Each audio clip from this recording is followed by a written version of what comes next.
Hello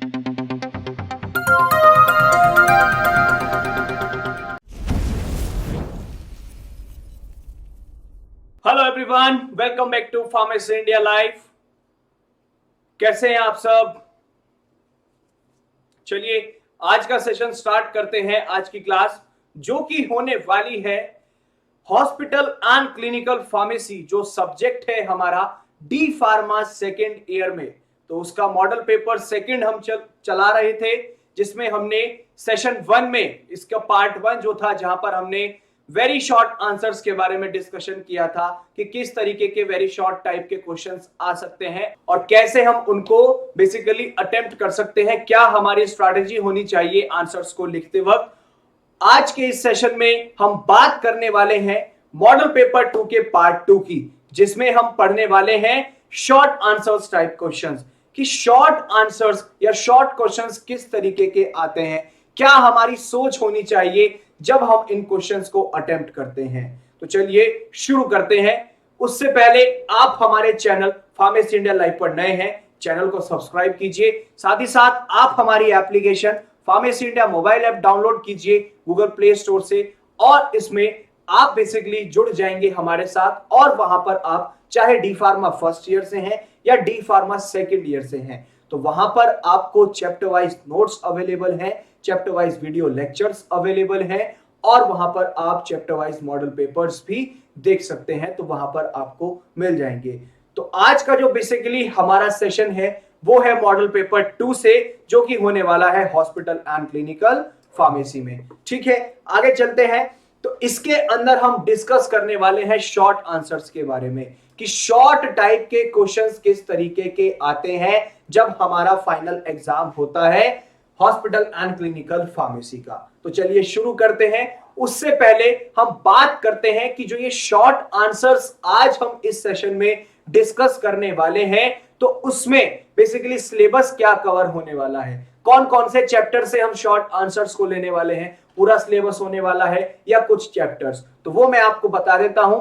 इस part में यानी कि शॉर्ट आंसर्स में हम जो चैप्टर्स कवर करने वाले हैं वो है चैप्टर नंबर 5 जो कि है compounding in hospitals, chapter number 6 radio pharmaceuticals, chapter number 7 applications of computers in hospital pharmacy practice, और last chapter 8 clinical pharmacy.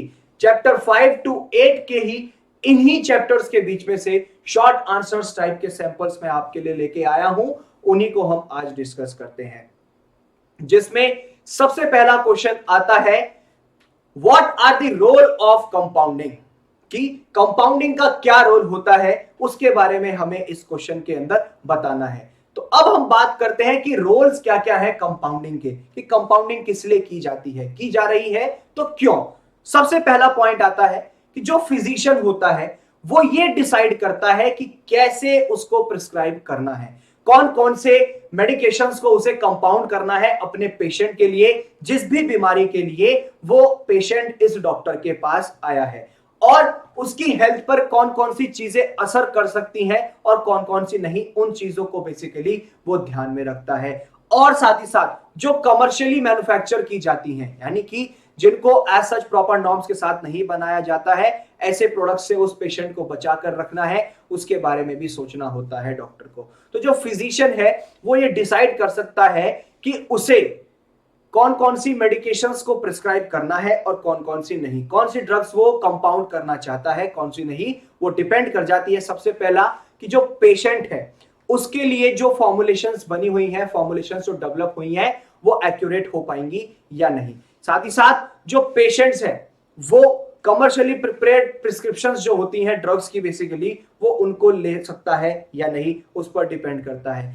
Patients की एक लिमिटेड डोजेज स्ट्रेंथ है अगर, तो उसके बिहाफ पे भी कंपाउंड करना होता है। और साथ ही साथ अगर छोटे बच्चे हैं तो उनकी बहुत छोटी डोज होती है, तो उसके ऊपर डिपेंड करता है। साथ ही साथ जो पेशेंट्स होते हैं उनको डिफरेंट फॉर्मुलेशंस रिक्वायर्ड होती हैं। जो पेशेंट्स हैं हर पेशेंट को अलग अलग फॉर्मुलेशन चाहिए, किसी को तो लिक्विड चाहिए, तो किसी को सस्पेंशन चाहिए, किसी को ट्रांसडर्मल पैचेस चाहिए, तो किसी को क्रीम चाहिए, किसी को ऑइंटमेंट चाहिए, किसी को स्वेलो करने में दिक्कत होती है, कोई अच्छे से स्वेलो कर जाता है, तो ये कंडीशंस भी डिपेंड कर जाती हैं। साथ ही साथ पेशेंट्स को बेसिकली जो ड्रग्स की रिक्वायरमेंट होती है वो होती है एलर्जन फ्री मेडिकेशन, यानी कि ऐसी दवाइयां जिनसे उसे किसी भी तरीके की कोई एलर्जी ना हो। ठीक है, साथ ही साथ नेक्स्ट आता है कि पेशेंट्स जो एब्जॉर्ब या एक्सक्रीट कर सकते हैं मेडिसिन को जिन्हें दिक्कत होती है, क्योंकि मेडिसिन का एक्सक्रीशन तो होगा, अगर उसमें उन्हें परेशानियां आती हैं, कठिनाइयां आती हैं, तो बहुत दिक्कतों का सामना करना पड़ता है।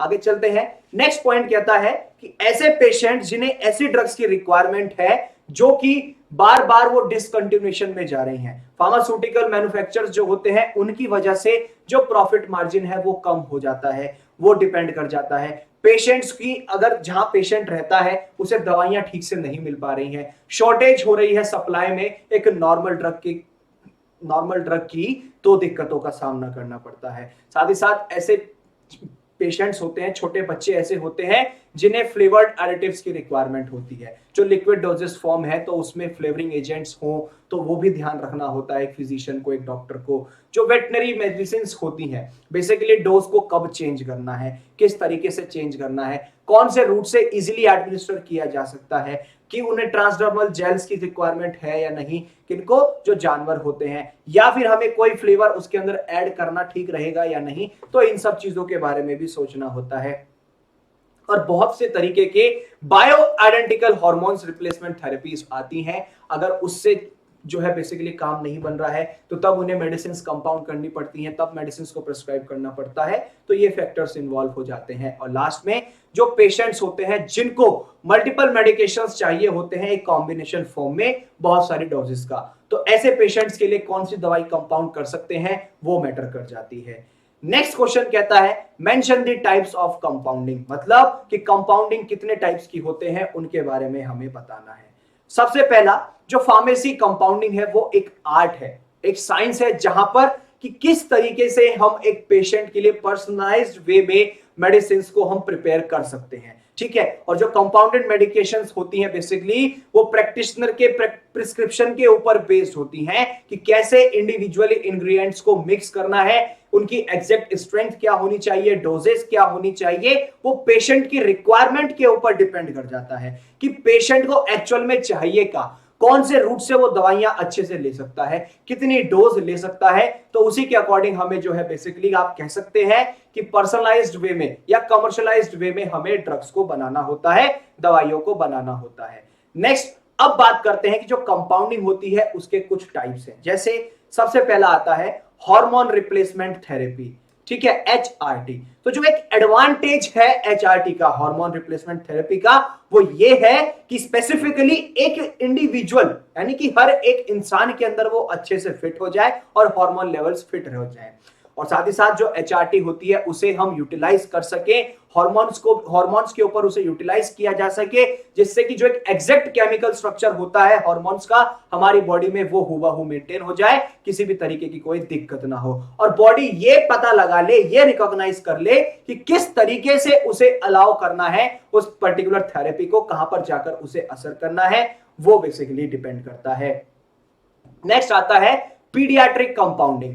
पीडियाट्रिक कंपाउंडिंग मतलब कि बहुत सारे बच्चे ऐसे होते हैं जिन्हें बेसिकली एक कस्टडी में जब उनको हम रखते हैं, ठीक है, तो वहां पर हमें यह देखना होता है कि कौन सी प्रिस्क्रिप्शन हम कौन सी दवाइयों को हम प्रिस्क्राइब कर सकते हैं, कंपाउंड कर सकते हैं। बहुत सी चिल्ड्रंस जो है बेसिकली पर्टिकुलर सूटेड दवाइयों को ही हामी भरते हैं, और इतने सारे रीजन आ जाते हैं। बहुत से रीजंस ये भी कहते हैं कि जो कमर्शियली मैन्युफैक्चरर्स होते हैं ड्रग्स के, कभी कभार वो चिल्ड्रंस की रिक्वायरमेंट को फुलफिल करने में कामयाब नहीं होते हैं।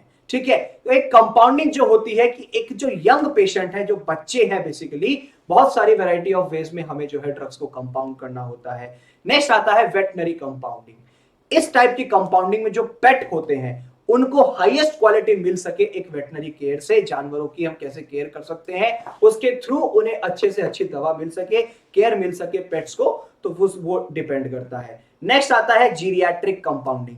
जीरियाट्रिक कंपाउंडिंग मतलब कि बहुत से जो बड़े लोग होते हैं वो कभी कभार जो है कुछ टाइप की दवाइयों को लेने में इतने समर्थ नहीं होते हैं और उस कंपाउंडिंग का कोई बेनिफिट भी उन्हें नहीं मिलता। तो जो एक कंपाउंडिंग फार्मासिस्ट होता है वो डायरेक्टली फिजिशियन के साथ कांटेक्ट में जाता है और पेशेंट को बेसिकली पर्टिकुलर कस्टमाइज्ड वे में ड्रग्स को सेलेक्ट करता है उसकी फ्लेवरिंग के अकॉर्डिंग, उसके डोजेस के अकॉर्डिंग, और जो भी वो उसे बेसिकली एक एप्रोप्रिएट इंफॉर्मेशन मिलती है उसके अकॉर्डिंग वो मेडिकेशंस जो होती है उनकी प्रॉपर्टीज के बारे में पढ़ता है और उसको बताता है, और फिर उस पेशेंट के जो टेस्ट प्रेफरेंसेस होते हैं उसके बिहाफ पे जो है बेसिकली वो उसको ड्रग्स प्रिस्क्राइब करवा देता है या उसको कंपाउंड कर देता है। आगे चलते हैं। नेक्स्ट क्वेश्चन कहता है what are the applications of radio pharmaceuticals, यानी कि रेडियो फार्मास्यूटिकल्स की एप्लीकेशंस क्या क्या है उनके बारे में हमें जानना है। सबसे पहले हम बात करते हैं जो इसके अंदर पॉइंट आता है डायग्नोस्टिक एप्लीकेशन, यानी कि ट्रीटमेंट के टाइम पर काम आती है, किसी बीमारी का पता लगाने में काम आती है। जैसे जो रेडियो फार्मास्यूटिकल्स होते हैं उनको हम बेसिकली इसलिए यूज करते हैं कि एक जो बीमारी है उसका डिटेल डिस्क्रिप्शन हमको मिल सके, उसकी मॉर्फोलॉजी क्या है, उसकी फंक्शनिंग क्या हो रही है हमारे इंटरनल ऑर्गन्स में या हमारी बॉडी पे, तो उसके बारे में पता लगाया जा सके। इन रेडियो फार्मास्यूटिकल्स को हम बेसिकली जब परफॉर्म करते हैं तो हम एक ऑर्गन का क्या इंटरेस्ट जा रहा है कि वो गामा रेडिएशंस को एमिट कर रहा है या नहीं कर रहा है, हम ऑर्गन्स की इमेजिंग के लिए उसे यूज कर पा रहे हैं या नहीं, कैसे एक एक्सटर्नल इमेजिंग डिवाइस हम यूज करते हैं जिसे हम कहते हैं गामा कैमरा, तो उसके बिहाफ पे हम डायग्नोस्टिक अच्छे से कर पाते हैं। नेक्स्ट आता है रेडियोथेरेपी, यानी कि कुछ आइसोटॉप्स ऐसे होते हैं जिनमें ये क्षमता होती है, उनकी इतनी एबिलिटी है कि वो जो है पर्टिकुलर डिजीज को डिस्ट्रॉय कर सकते हैं, उसे खत्म कर सकते हैं बिना एक हेल्दी टिश्यू को अफेक्ट किए। वो एक हेल्दी टिश्यू पर कोई असर नहीं करते हैं लेकिन बीमारी को मार देते हैं। जैसे आयोडीन 131 होता है तो इसे हम थायराइड कैंसर में यूज करते हैं, हाइपरथायराइडिज्म में यूज करते हैं। कोबाल्ट 60 होता है, इसे हम सर्विक्स या वेजाइना या यूट्रस या ब्लैडर या फिर माउथ या फिर टंग या फिर हम लिप कैंसर के लिए बेसिकली इसे यूज करते हैं। साथ ही साथ फास्फोरस आता है जिसे हम फास्फोरस 32 या जिसे हम किस लिए यूज कर रहे हैं, जो ल्यूकेमिया हो जाता है, जब ब्लड कैंसर हो जाता है या फिर एरिथ्रोसाइटोसिस हो जाता है तो उस कंडीशन में हम इन्हें यूज करते हैं। नेक्स्ट आता है स्टरलाइजेशन प्रोसेस के टाइम पे भी हम रेडियो फार्मास्यूटिकल्स को यूज करते हैं। जो स्टरलाइजेशन होता है हमारा थर्मोस्लेबाइल ड्रग्स का, जैसे हार्मोन्स होते हैं, विटामिन्स होते हैं, सर्जिकल लेस ड्रेसिंग होती हैं, तो वहां पर रिक्वायरमेंट बन जाती है। जैसे कोबाल्ट 60 है जिन्हें हम सिरिंजेस या कैथेटर्स के लिए बेसिकली यूज करते हैं। नेक्स्ट आता है रिसर्च एप्लीकेशन। तो रिसर्च एप्लीकेशन को बेसिकली हम बायोकेमिकल के प्रोसेस में यूज करते हैं, जहां पर हम ये पता लगा सकते हैं कि जो एक mechanism of reaction, mechanism of action हो रहा है वो पर्टिकुलर अच्छे से हो पा रहा है या नहीं। साथ ही साथ जैसे एग्जांपल है आयोडीन 131, सोडियम 24 और फास्फोरस 32, ये यूज किए जाते हैं। आगे चलते हैं। नेक्स्ट आता है एनालिटिकल एप्लीकेशंस, यानी कि जब हमें बेसिकली कोई एनालिसिस रिपोर्ट तैयार करनी होती है, एनालिटिकल टेक्निक्स हमें परफॉर्म करनी होती है, तो वहां पर हम बेसिकली इसे यूज करते हैं। इसका बहुत ही बड़ा मेजर रोल है जहां पर हम डील करते हैं डाइल्यूट सॉल्यूशंस के साथ। आगे चलते हैं। नेक्स्ट क्वेश्चन कहता है give the handling and storage of radio active material, मतलब कि जो हैंडलिंग होती है वो क्या होती है और एक रेडियो एक्टिव मटीरियल्स की कैसे हम स्टोरेज कर सकते हैं उसके बारे में हमें बताना है। तो सबसे पहला आता है कि हैंडलिंग और स्टोरेज जो है रेडियो एक्टिव मटेरियल्स की, उसमें हैंडलिंग क्या है। बहुत सारी ऐसी प्रिकॉशंस होती हैं जो हमें अपने दिमाग में रखनी होती हैं जब हमें जो है किस चीजों को हैंडल करना होता है, स्पेशली जब हमें जो हमारे रेडियो एक्टिव मटेरियल्स हैं उनके डिस्पोजल हमें जब मेंटेन करना होता है, उनकी स्टोरेज करनी होती है। सबसे पहला, किसी भी एक इंडिविजुअल इंसान को रेडियो एक्टिव मटेरियल को टच नहीं करना चाहिए डायरेक्टली, क्योंकि आप उसके टच में आएंगे तो वो बहुत हैजार्डस हो सकता है, लेकिन आप बेसिकली एक सुटेबल इंस्ट्रूमेंट्स के थ्रू आप उसको जो है टच कर सकते हैं, उस पर आप वर्क कर सकते हैं। नेक्स्ट आता है स्मोकिंग, यानी कि बीड़ी सिगरेट पीना, ईटिंग खाना खाना, और जो आपकी ड्रिंकिंग एक्टिविटीज हैं, चाहे वो कोल्ड ड्रिंक्स हैं, सॉफ्ट ड्रिंक्स हैं या अल्कोहल प्रोडक्ट्स हैं, तो उनकी एक्टिविटीज को आपको अवॉइड करना है, वो उस लेबोरेटरी के अंदर नहीं होनी चाहिए। नेक्स्ट, कभी भी आपको बेसिकली अपने मुंह से पिपेट आउट नहीं करना है उस पर्टिकुलर लिक्विड को, उस मटेरियल को जिसमें रेडियो एक्टिव सब्सटेंस है, वहां से आप उसको डायरेक्ट नहीं निकाल सकते हैं। हमेशा पिपेट डिवाइस को ही यूज करें। और जब भी आप बेसिकली लेबोरेटरी छोड़ते हुए जाएंगे, जब आपका जाने का समय होगा, हमेशा हाथ धोकर जाएं, क्योंकि दिक्कत हो जाती है हाथों पर अगर ये रेडियो एक्टिव सब्सटेंसेस रह जाएंगे तो दिक्कत हो जाएगी। रेगुलरली चेक करते रहना चाहिए रेडिएशन लेवल कितना है उस पर्टिकुलर वर्किंग एरिया का, ज्यादा तो नहीं है, वरना फॉर दिक्कत हो जाएगी, वहां पर जो है बेसिकली बर्स्ट होने के चांसेस हो जाते हैं। हमेशा जो भी आपके प्रोटेक्टिव इक्विपमेंट्स होते हैं, क्लोथिंग है, शील्ड्स हैं, वो हमेशा पहनकर रखिए और फिर तभी रेडियो एक्टिव सब्सटेंसेस के साथ आप डील कीजिए। नेक्स्ट, अब बात करते हैं स्टोरेज की कि कैसे हम रेडियो एक्टिव मटेरियल्स की स्टोरेज कर सकते हैं। सबसे पहला कि जितने भी ये हमारे रेडियो एक्टिव सब्सटेंसेस होते हैं, इनको एक इनके सुटेबल लेबल्ड कंटेनर्स आते हैं, उनके अंदर रखना चाहिए। हमेशा लेड ब्रिक से हमें जो है इन्हें गार्ड करना है, इन्हें बचाना है, और जो रिमोट एरियाज हैं वहीं पर ही हम बेसिकली उन्हें ध्यान से ले जाएं और जो भी परमिशन है वहीं पर इन्हें ले जाना चाहिए। ऐसा एरिया जहां पर रेडियो एक्टिव मटेरियल को हम स्टोर कर रहे हैं तो वो हमेशा मॉनिटर होना चाहिए और रेडियो एक्टिविटी वहां पर जो है रेगुलरली परफॉर्म होती रहनी चाहिए, जिससे फ्यूचर में कोई दिक्कत ना हो। साथ ही साथ हमेशा अपने दिमाग में ये रखें कि जो रेडियो एक्टिव एलिमेंट्स हैं हमें उन्हें सेपरेट कर देना है नॉर्मल एलिमेंट्स से। साथ ही साथ जो एक रेडिएशन होता है सिंबल का, वो उन कंटेनर्स के ऊपर आपको हमेशा लगा कर रखना है, और अगर कोई रेडियो एक्टिव सब्सटेंसेस के आइटम से टच होता है तो उनको आपको ध्यान में रखना है, और ये आपको पता चल जाएगा जब आपने कोई इंडिकेशन लगा रखा होगा कि ये जो सब्सटेंस है ये रेडियो एक्टिव है या नहीं। साथ ही साथ जो बॉटल्स होती हैं रेडियो एक्टिव मटेरियल्स की, उन पे लेबलिंग अच्छे से होती रहनी चाहिए और रेगुलरली होती रहनी चाहिए। नेक्स्ट क्वेश्चन कहता है mention the dispensing of radio pharmaceuticals. Radio pharmaceutical की डिस्पेंसिंग कैसे होती है वो हमें बतानी है। सबसे पहले हम बात करते हैं डिस्पेंसिंग क्या होती है रेडियो फार्मास्यूटिकल्स में। जैसे न्यूक्लियर मेडिसिन होती हैं, उन्हें हमेशा रेडियो एक्टिव मटेरियल्स के तौर पर इस्तेमाल करते हैं, जिसकी वजह से हम इन्हें रेडियो फार्मास्यूटिकल्स या रेडियो ट्रेसर्स के नाम से जानते हैं। डॉक्टर्स जो है बेसिकली बहुत ऐसे कम रेयर चांसेस होते हैं कि वो इन मटेरियल्स को, रेडियो एक्टिव सब्सटेंसेस को हमारी ब्लड स्ट्रीम में या इसको हम गैस के थ्रू जो है बेसिकली जो गैस होती है जैसे हम इनहेल करते हैं, स्वेलो कर लेते हैं चीजों को, तो उसके थ्रू इनको हमारी बॉडी के अंदर इंजेक्ट करता है। ऐसे मटेरियल जहां पर एक पर्टिकुलर एरिया में आप इसका एग्जामिनेशन कर सके और जो गामा रेज हैं वो बेसिकली जा रही हैं या नहीं उसका भी पता चल जाएगा। साथ ही साथ जो ये मेडिसिन हैं इनको आप डिलीवर कीजिए, यानी कि बॉडी के अंदर जब इनको एडमिनिस्टर करेंगे तो ओरली, दवाई की फॉर्म में, टैबलेट की फॉर्म में, पिल की फॉर्म में। इंट्रावेनस नहीं करेंगे तो इंजेक्शन लगाना है आपको पेशेंट्स की वेन में, और अगर आप इंटरस्टिशियली करेंगे तो आपको बॉडी की जो कैविटी होती है उसमें डायरेक्टली इंसर्ट कर देना है। नेक्स्ट, जो रेडियो फार्माकोलॉजी है उसे हम कंसीडर करते हैं सब स्पेशली क्लास है ये किसका, रेडियोथेरेपी का, जहां पर जो रूल्स एंड रेगुलेशंस है उनकी रिक्वायरमेंट ये है कि ड्रग्स को आप बेसिकली जो एडमिनिस्टर करेंगे रेडियो फार्मासिस्ट के द्वारा ही करवाएंगे, अदरवाइज उसके द्वारा नहीं। या फिर रेडियो फार्मासिस्ट नहीं है तो एक मेडिकल प्रोफेशनल होना चाहिए जिसके पास स्पेशलाइजेशन हो किसमें, न्यूक्लियर मेडिसिन में। ठीक है, हर एक रेडियो फार्मास्यूटिकल को इस तरीके से डिजाइन किया गया है कि वो जो बॉडी के डिफरेंट पार्ट्स होते हैं उनमें ट्रेवल कर सके, अच्छे से जा सके। जैसे ही वो अपनी डेस्टिनेशन पे, अपनी जगह पर वो पहुंच जाएगी, वो अपने रेडियो एक्टिव एजेंट्स को रिलीज करना स्टार्ट करेगी और जो ट्यूमर सेल्स होती हैं उनको डिस्ट्रॉय कर देगी, नष्ट करने का काम करेगी। तो जो डेट है और जो रिसर्चेस अभी तक रेडियो फार्मास्यूटिकल्स को लेकर के हो गई हैं, पर्टिकुलर कैंसर्स में हम बेसिकली टारगेट करते हैं थायराइड कैंसर को रेडियो फार्मास्यूटिकल्स के जरिए, ब्रेन कैंसर को, लिम्फोमा को, और साथ ही साथ जो ऐसे कैंसर्स जो बोन्स के अंदर फैल गए हैं उन्हीं का ही बेसिकली हम ध्यान में रखते हुए इस पे काम करते हैं।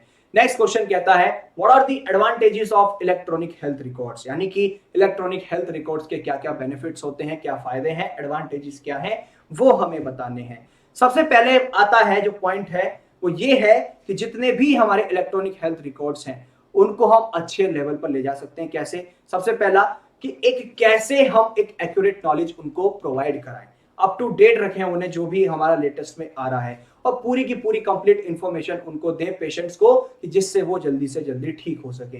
साथ ही साथ जो एक क्विक एक्सेस है पेशेंट के रिकॉर्ड्स का उसको आप हमेशा कोऑर्डिनेट कीजिए और एक एफिशिएंट केयर उनको प्रोवाइड कराइए। तो इस तरीके से भी आपकी जो फायदा है ये ही है इलेक्ट्रॉनिक हेल्थ रिकॉर्ड्स का।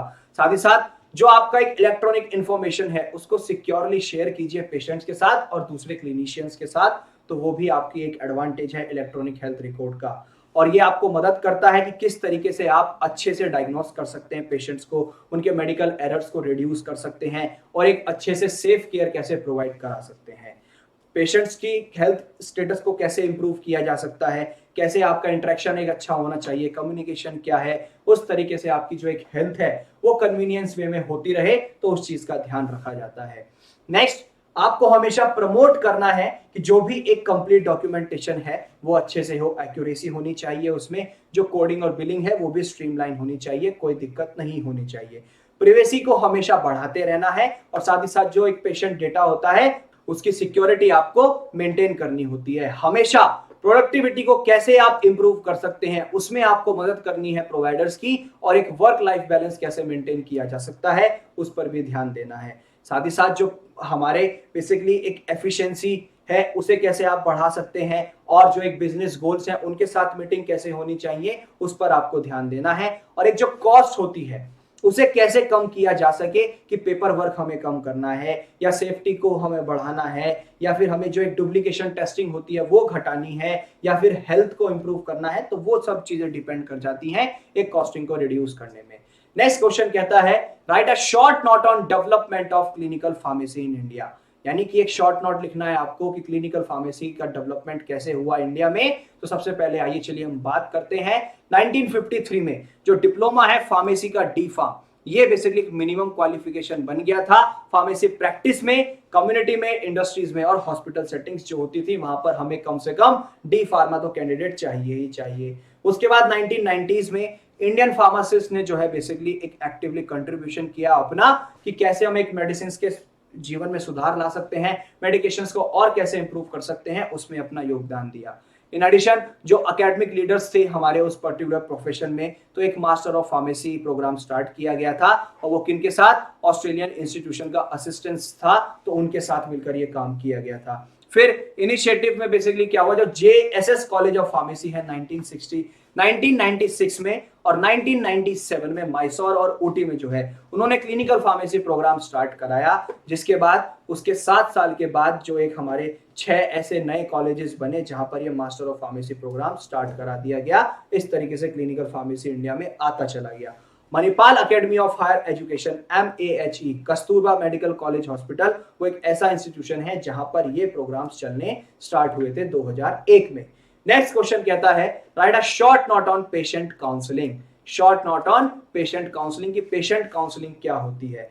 पेशेंट काउंसलिंग बेसिकली एक आपके लिए एक अपॉर्चुनिटी है जहां पर जितनी भी एक नेसेसरी इंफॉर्मेशन होती है कि एक फार्मासिस्ट को जो पेशेंट को देनी है, एक पेशेंट को जो फार्मासिस्ट से लेनी है, उनका आप जो है बेसिकली एक इफेक्टिव वे में यूटिलाइजेशन करते हैं। उसके जरिए आप अपनी हेल्थ कंडीशन बताते हैं और फार्मासिस्ट अपने सॉल्यूशन सजेशंस बताते हैं। पेशेंट्स के पास एक राइट है, लेकिन वो फार्मासिस्ट को जो है बेसिकली प्राइवेटली काउंसिल नहीं कर सकते हैं, यानी कि उनके साथ मिलकर बैठ के वो प्राइवेटली बात नहीं कर सकते हैं अपनी काउंसलिंग को लेकर के, ये ध्यान रखना होता है। जिसमें हम अगर बात करें जो काउंसलिंग है, तो जो फाइनल प्रोसेसिंग चेकिंग प्रोसेस चलता है, तो हमें कुछ चीजों का ध्यान रखना होता है। वो क्या क्या है, जो जेनरिक नेम है या जो ब्रांड नेम है उस ड्रग का वो ठीक है या नहीं, डोजेस ठीक है या नहीं, इंडिकेशन स्टोरेज ठीक है या नहीं, कैसे मेडिकेशन को बनाया गया है वो भी देखना होता है। साथ ही साथ कब लेना है और क्यों लेना है, स्पेशल प्रिकॉशंस तो हमें कोई मेंटेन नहीं करनी है उस ड्रग को लेकर के, ये चीज ध्यान में रखनी होती है। कब हमें, अगर हमसे डोज छूट जाती है या हमें डोज कब छोड़नी है, ये डिपेंड कर जाती है। कौन कौन से खाने पे हमें कंट्रोल करना है वो डिपेंड कर जाता है। साथ ही साथ ये भी माना जाता है कि जो पेशेंट काउंसलिंग है इसमें बेसिकली होता क्या था कि जो डिस्चार्ज होते हैं एक ऐसे पेशेंट जो इंप्रूव किए जाते हैं, बेसिकली उनकी काउंसलिंग की जाती थी। तो जो क्लिनिकल फार्मासिस्ट हैं वो पेशेंट्स की काउंसलिंग करते हैं, कैसे, लीफलेट्स के जरिए, ओरल के जरिए, पिक्टोग्राम्स के जरिए, और ये भी पाया गया था कि जो पिक्टोग्राम्स हैं बेसिकली वो एक बेटर अंडरस्टैंडिंग के लिए बहुत अच्छे होते हैं, और उससे आप एक पेशेंट की काउंसलिंग को जो है अच्छे से कर सकते हैं जब वो अपना डिस्चार्ज होकर जा रहा होता है। नेक्स्ट क्वेश्चन कहता है mention the daily activities of clinical pharmacist. Clinical pharmacist की डेली एक्टिविटीज क्या है ये आपने बतानी है। सबसे पहले आता है इसमें जो क्लिनिकल फार्मासिस्ट होता है वो बेसिकली एक लाइसेंस्ड फार्मासिस्ट होता है जो कि अप्रूव कर सकता है ड्रग थेरेपीज मैनेजमेंट के लिए, किसकी डायरेक्शन में, जो एक लाइसेंस फिजिशियन होता है उसकी डायरेक्शन में इसे काम करना होता है। क्लिनिकल फार्मासिस्ट फिजिशियन के साथ डायरेक्टली काम करते हैं, और भी दूसरे हेल्थ प्रोफेशनल्स हैं उनके साथ भी कर सकते हैं, पेशेंट्स के साथ भी। वो ये इंश्योर करते हैं कि जो मेडिकेशंस प्रिस्क्राइब की गई हैं एक पेशेंट के लिए वो सही है या नहीं, उससे पॉसिबल हेल्थ आउटकम्स क्या क्या हो सकते हैं उस चीजों पे ध्यान में रखना होता है। जो मेनली डेली एक्टिविटीज हैं क्लिनिकल फार्मासिस्ट की वार्ड में वो ये है कि मेडिकेशन रिकॉन्सिलेशन कैसे होगा न्यूली एडमिटेड पेशेंट्स का, वो ध्यान रखना। साथ ही साथ चेकिंग जो होती है पेशेंट्स की खुद की मेडिकेशंस की, और उन्हें कैसे इवैल्यूएट करना है, कब उन्हें इस्तेमाल करना है, बेसिकली वो भी चेक करता है एक फार्मासिस्ट। नेक्स्ट आता है जो एक ट्रीटमेंट ऑप्टिमाइजेशन है या प्रिस्क्रिप्शन मॉनिटरिंग है, तो वो भी काम करने का, वो भी जो काम होता है करने का, वो फार्मासिस्ट का होता है, क्लिनिकल फार्मासिस्ट का। सेफ्टी उन प्रेस्क्राइब्ड मेडिकेशंस की कितनी है वो ध्यान में रखना, साथ ही साथ थेराप्यूटिक ड्रग मॉनिटरिंग कैसी है उस पर ध्यान रखना। काउंसलिंग जो है वो बेसिकली अधरेंस में है या कॉम्प्लियंस के इश्यूज में है, वो बेसिकली हमें ध्यान रखनी है। साथ ही साथ जो इवैल्यूएशन होता है पेशेंट्स का, उनकी थेरेपी की रिस्पॉन्स को लेकर के वो ठीक है या नहीं। साथ ही साथ जो इन पेशेंट होते हैं तो उनकी मॉनिटरिंग करना, जब वो डिस्चार्ज होंगे तो उनके प्रिस्क्रिप्शन जो है क्लिनिकल एक्यूरेसी के, उनको देखना, और कॉस्ट इफेक्टिव प्रिस्क्राइबिंग है या नहीं उस चीज पर भी ध्यान रखना। और साथ ही साथ जो एक असेसमेंट होता है पेशेंट्स के रेस्पॉन्स का उनकी थेरेपी को लेकर के, सब्जेक्टिवली या ऑब्जेक्टिवली आप एक तरीके से छोटा सा पेपर करा सकते हैं। तो ये था आज का हमारा पूरा सेशन, जहां पर हमने basically hospital and clinical pharmacy के मॉडल पेपर 2 का पार्ट 2 पढ़ा, जहां पर हमने देखा कि शॉर्ट आंसर्स किस तरीके के आ सकते हैं फाइनल एग्जाम में, उसके बारे में हमने जाना। आई होप आपको सारे टॉपिक्स क्लियर हुए होंगे, आपको समझ आया होगा। आप लेटेस्ट डी फार्मा अपडेट्स के लिए फार्मेसी इंडिया लाइव के साथ जुड़ सकते हैं। Pharmacy India live YouTube channel subscribe कीजिए, वहां पर आपको बेसिकली वीडियो लेक्चर्स अवेलेबल हैं, वो भी चैप्टर वाइज टॉपिक वाइज वहां पर देख सकते हैं। साथ ही साथ आप हमारे व्हाट्सएप के थ्रू जुड़ सकते हैं। व्हाट्सएप नंबर आपको सामने स्क्रीन पर दिख रहा होगा कि 9389516306, इसको सेव कीजिए। सेव करने के बाद आप बेसिकली इस पे डीप इंडिया टाइप कर भेज दीजिए, आप तक लेटेस्ट फार्मा अपडेट्स पहुंचते रहेंगे डी फार्मा के रिगार्डिंग। साथ ही साथ आप हमारा क्यूआर कोड स्कैन कर सकते हैं, जिसको स्कैन करके आप हमारे टेलीग्राम चैनल से भी जुड़ जाएंगे। तो इसी तरीके से बने रहिए फार्मेसी इंडिया लाइव के साथ, क्योंकि डरने की है क्या बात जब फार्मेसी इंडिया लाइव है आपके साथ।